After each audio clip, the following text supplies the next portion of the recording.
Welcome to Rajeshwari talks. ఈరోజు మనం గొప్పలు చెప్పుకునే రాము కథని అమ్మ చెప్పే నీతి కథలో చెప్పుకుందాం. గొప్పలు చెప్పుకునే రాము.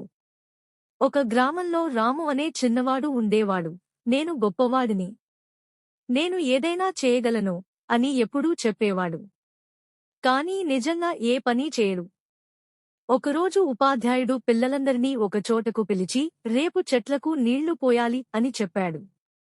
నిజంగా పనిచేసిన వారికి బహుమతి ఇస్తాను అని అన్నాడు.